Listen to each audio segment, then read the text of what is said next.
Welcome to 6 TV. Hyderabad నగరంలోని పారిశ్రామిక భూముల కోసం కాంగ్రెస్ పార్టీ హిల్ట్ పేరుతో చేస్తున్న 5 లక్షల కోట్ల భూ కుంభకోణాన్ని ఎండగట్టేందుకు జీడిమెట్ల పారిశ్రామిక ప్రాంతంలో పర్యటిస్తున్న భారత రాష్ట్ర సమితి వర్కింగ్ ప్రెసిడెంట్ కేటీఆర్.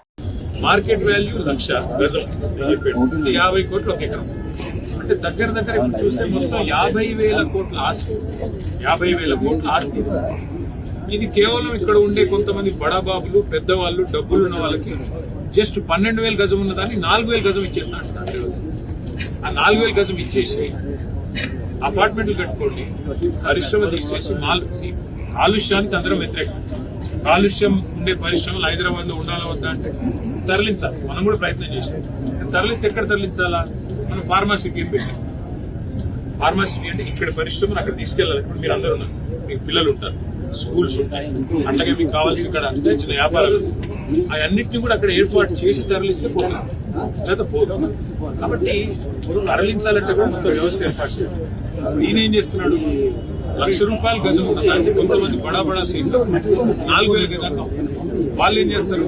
వీళ్ళ అన్నదమ్ములకు, వీళ్ళ ఇక్కడ కాంగ్రెస్ లీడర్లకు బ్యాక్ ఎండ్ లో ఒప్పందాలు చేసి ఒక 10 తరాలకు సరిపడా ఆస్తిని కూడబెట్టుకునే ప్రయత్నం. హైదరాబాద్ లో మీకు తులాపూర్ ఒక పార్క్ కడదామంటే జాగలేదు. అలా చెప్తున్నాడు ఇందిరమ్మ ఇండ్లు ఇవ్వచ్చు కదా. మరి మీకు ఇందిరమ్మ ఇండ్లు కడతా అన్నాడు. మరి ఇందిరమ్మ ఇండ్లు ఇందులో సగం తీసుకొని కట్ట ఎవడతానండి? ఇందిరమ్మ ఇండ్లకు జాగలేదు. రోడ్డు వైడనింగ్ చేద్దామంటే జాగలేదు. పార్కింగ్ కి జాగలేదు. ఆఖరికి చచ్చిపోతే బొందలగడ్డకు జాగలేదు. ఇవన్నీ ఇట్లా పెట్టుకొని అపార్ట్మెంట్లు, మాల్స్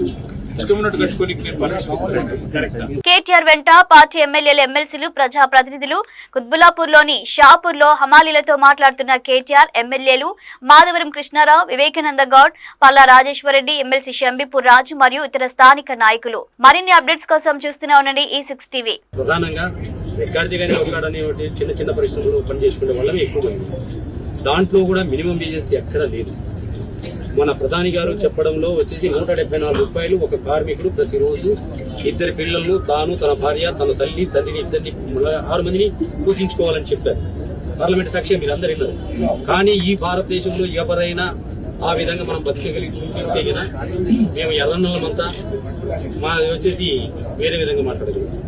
కానీ అంత దుర్మార్గమైనటువంటి ప్రభుత్వం నడిపిస్తున్నారు బీజేపీ కానీ కాంగ్రెస్ కానీ పేదల బ్రతుకులు ఎక్కడ మినిమం వేజెస్ ఎక్కడ లేదు. ఏ కంపెనీలో పోయినా ఎక్కడ పోయినా మినిమం మహిళా కార్మికులకు వచ్చేసి 6,000, పురుష కార్మికులకు వచ్చేసి 12 గంటలు చేస్తేనేమో 10,000, తప్పితే వచ్చేసి ₹6,000, ₹7,000 జీతాలు ఇస్తున్నారు. ఒకటి చెప్పాను, మినిమం కూడా ఆ మినిమం కూడా దొరకదు. మరి నేనేమంటున్నా అంటే అసలు మొత్తమే కార్మికులు లేకుండా పోతుంది. నేను నా రిక్వెస్ట్ మీ పెద్దవాళ్ళతో కూడా మీరు మాట్లాడండి, మీరు మీ పార్టీలో కూడా మాట్లాడండి, వాళ్ళకు కూడా చెప్పండి.